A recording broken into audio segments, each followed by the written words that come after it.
Wife tried to sell my Bitcoin without asking to fund a surprise holiday. She sent it to the wrong address and lost 60K. When I found out, she blamed me for not teaching her correctly.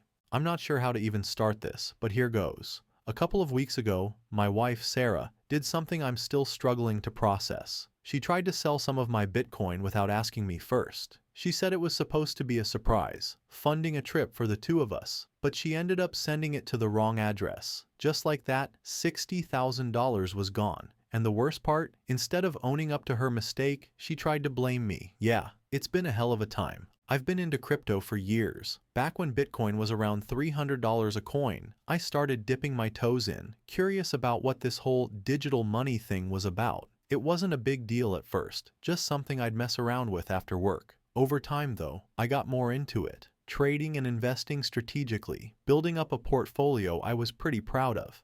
By now, it's not just a hobby, it's a big part of our financial security. Sarah has always known I'm into crypto, but she's never really cared to understand it.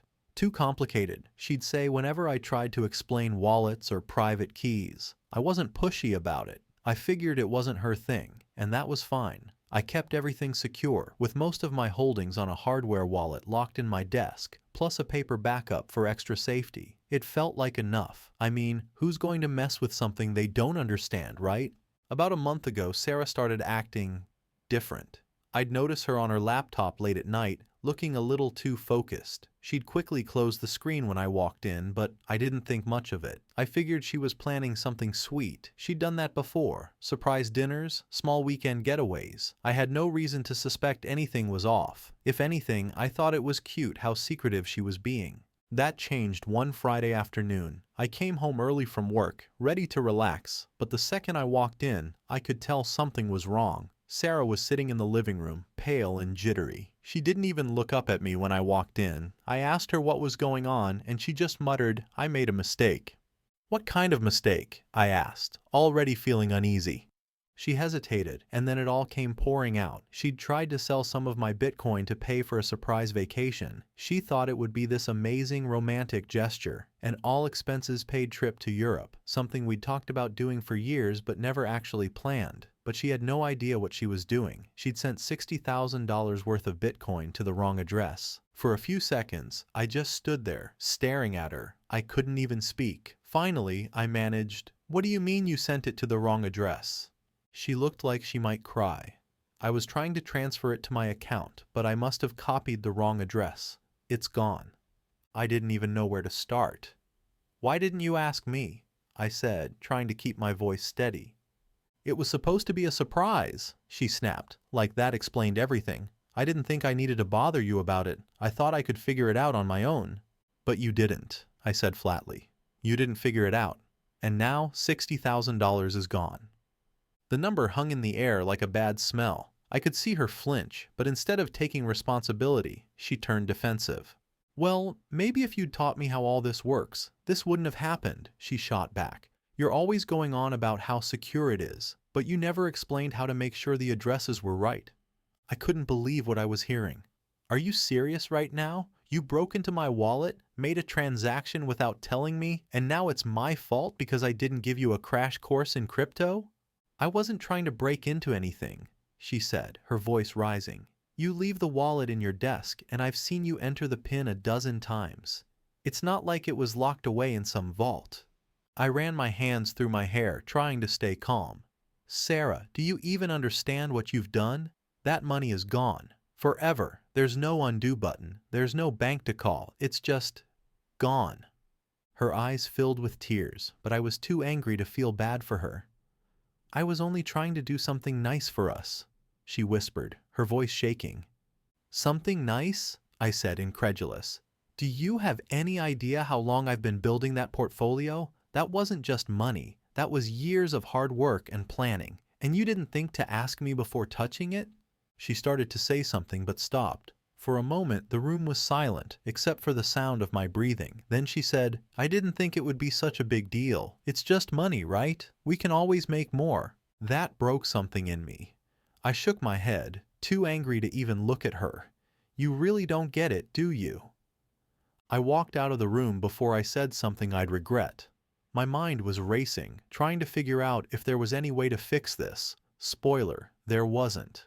I spent the rest of the evening on my laptop, digging through forums, looking up recovery services, anything that might give me some shred of hope, but everything I read confirmed what I already knew. Once Bitcoin is gone, it's gone. There's no getting it back. By the time I crawled into bed that night, I wasn't just angry, I was heartbroken. This wasn't just about the money, it was about trust, or the lack of it. Sarah's actions felt like a betrayal, and her refusal to take responsibility only made it worse. I lay awake for hours, staring at the ceiling, wondering how the hell we were going to move forward from this. The next morning, the weight of what had happened hit me all over again. I couldn't even look at Sarah. She was sitting at the kitchen table, staring at her coffee like it held the answers to the mess she'd created. I had nothing to say, so I grabbed a glass of water and walked past her to my laptop. I needed to check the damage again, even though I already knew the answer. The transaction was there, mocking me. A clean, irreversible transfer to an address I didn't recognize. I double-checked the details, hoping maybe there was a mistake. But no, she'd sent it exactly where she shouldn't have. Gone forever. Every forum and article I read confirmed it. The blockchain was unforgiving. Transactions were final, and that was part of what made crypto secure. Secure, but merciless. I sat back and stared at the screen. It wasn't just the money. Sure, 60 grand was a lot. Life-changing even. But it was more than that. It was the years I'd spent building something, the careful planning and patience it had taken to grow what had started as a small investment, and she hadn't just risked it, she'd thrown it away without even understanding what she was doing. Eventually, Sarah came over, hesitating like she didn't know if I'd want to hear from her. She said something about being sorry and not realizing how serious it was. I listened, but it didn't help. Her words felt hollow, like she didn't fully grasp what had happened. She brought up the trip again, as if reminding me of her intentions would make things better. It didn't. The trip was the last thing on my mind. I couldn't keep it bottled up anymore. I told her exactly how I felt, that she'd crossed a line, one I never thought she'd even approach. I wasn't just angry about the money, I was hurt that she didn't trust me enough to talk about it first. If she had come to me, I might have even supported the idea of a vacation, but she hadn't.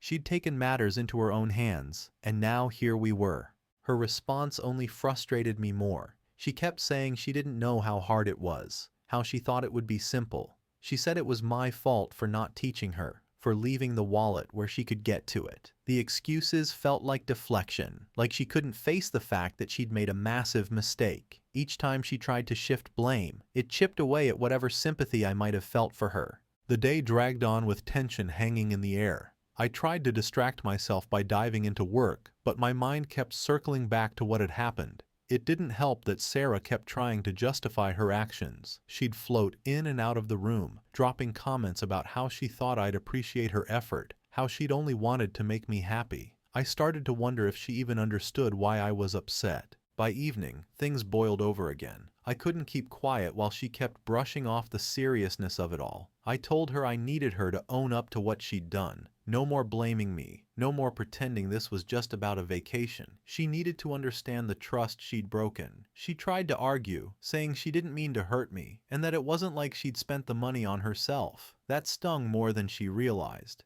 It wasn't about her intentions. It was about how carelessly she'd handled something I'd spent years building. I told her that. She didn't respond at first, just stood there, looking like she wanted to say something but couldn't find the words. Then she turned and left the room. I was too drained to follow. That night, I slept on the couch, not because she told me to, but because I couldn't bring myself to lie next to her. My mind wouldn't stop replaying everything she'd said, everything she'd done. I kept thinking about how she'd watched me build this portfolio for years, only to treat it like some magic piggy bank she could break open whenever she felt like it. The idea that she thought it was just money made my stomach churn. The next morning, I woke up feeling no better. Sarah was already up, making breakfast, acting like everything was fine. It wasn't. I couldn't pretend, and I wasn't about to let her pretend either. We had to talk, really talk, even if it was the last thing I wanted. When I brought it up again, she sighed like she was exhausted by the whole thing. She said she didn't know what more I wanted from her, that she'd already apologized. I told her it wasn't about the apology, it was about trust. I didn't trust her anymore, and I wasn't sure how to fix that. She looked shocked,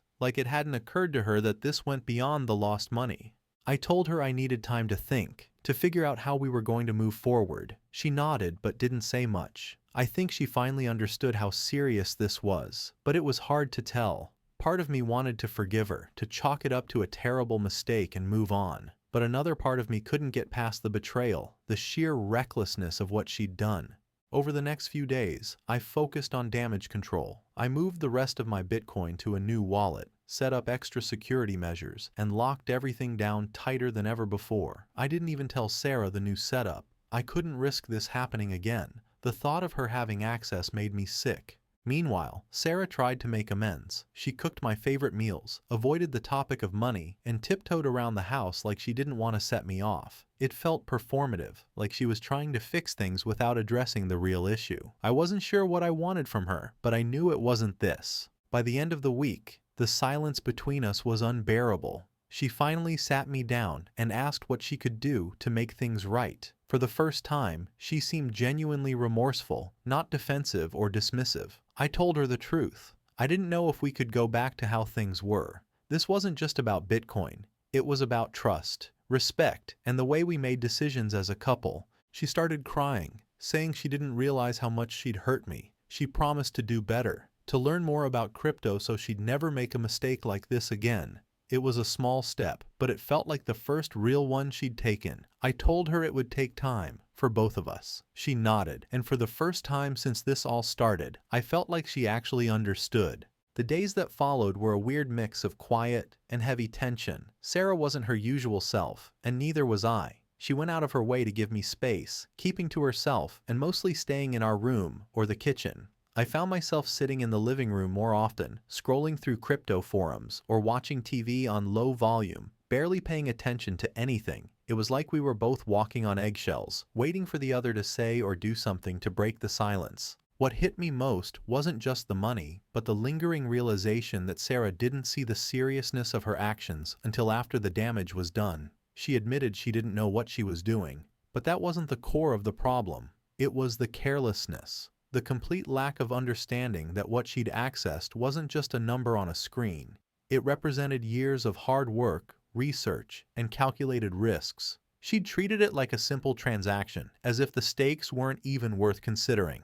I started replaying everything over and over in my head, from the first time I explained Bitcoin to her to the moment she confessed. Every interaction between us felt under scrutiny in my mind. Maybe I should have done more to explain the risks. But then again, she was the one who always waved me off.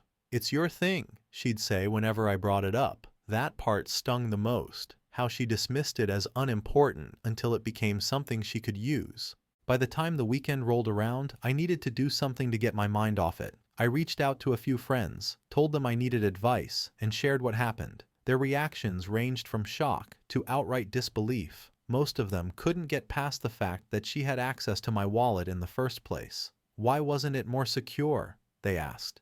The truth was, I never thought I needed to lock it away from Sarah. I trusted her. That trust had been the security. One friend suggested couples counseling. He said it sounded like this wasn't just about the Bitcoin, but a deeper communication issue. Maybe he was right. Another joked, "At least she didn't try to sell your car," which made me laugh for the first time in days. But even that humor couldn't distract me from the sinking feeling that things between us weren't going to be the same for a long time.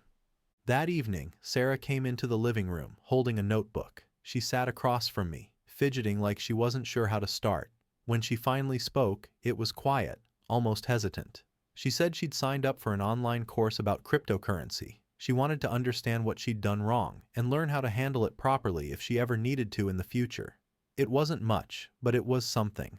It felt like an olive branch, a small effort to bridge the gap between us. I nodded but didn't say much. I wasn't ready to let her off the hook just because she was finally taking the time to learn. It wasn't just about the knowledge. It was about the trust she'd broken. That wasn't something she could fix by taking a class or saying the right things. It would take more than that, and I wasn't sure if we could get there. The next morning, Sarah brought up the idea of setting clearer boundaries around our finances. She suggested we sit down and talk about what was shared and what wasn't, what decisions needed both of our input and what could be handled individually. It was the first real conversation we'd had that felt constructive. For the first time, it seemed like she was acknowledging that this wasn't just about the Bitcoin. It was about how we communicated and respected each other's roles in the relationship. We spent most of that day going through everything. I showed her exactly how my setup worked, what a hardware wallet was, how private keys functioned, and why sending Bitcoin was irreversible. She asked a lot of questions, some of which were painfully basic, but I answered them anyway. If nothing else, I wanted her to understand the gravity of what she'd done,